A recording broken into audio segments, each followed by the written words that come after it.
छावा चित्रपटानंतर लोकांच्या भावना प्रज्वलित झाल्यात, पण पोलिसांवरती हल्ला करणाऱ्यांची हयगय करणार नाही, हल्लेखोरांवरती कारवाई होणारच असं मुख्यमंत्री फडणवीसांनी सभागृहातच ठणकावलंय। निवेदन देताना त्यांनी थेट इशाराच दिलेला आहे।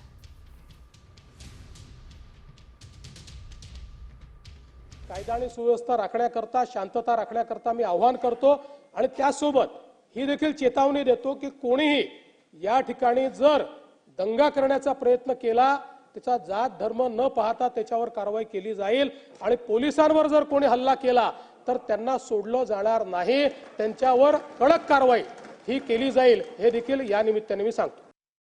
कॉमस्कोर नुसार आता isakal.com आहे देशातील नंबर 1 ची मराठी न्यूज वेबसाईट। प्रत्येक अपडेटसाठी isakal.com ला नक्की भेट द्या। खरं म्हणजे छावा या चित्रपटाने छत्रपती संभाजी महाराजांचा खरा इतिहास आपल्या समोर आणला, पण त्यानंतर राज्यामध्ये लोकांच्या भावना देखील खूप मोठ्या प्रमाणात त्या ठिकाणी एक प्रकारे प्रज्वलित झालेल्या आहेत। औरंगजेबाबद्दलचा जो काही राग आहे तो रागही खूप मोठ्या प्रमाणात त्या ठिकाणी बाहेर येतोय। या सगळ्या गोष्टी आपल्या ठिकाणी असल्या तरी मला असं वाटतं की महाराष्ट्रात कायदा आणि सुव्यवस्था राखणं हे अत्यंत महत्त्वाचं आहे, त्यामुळे सर्वांनी संयम बाळगला पाहिजे।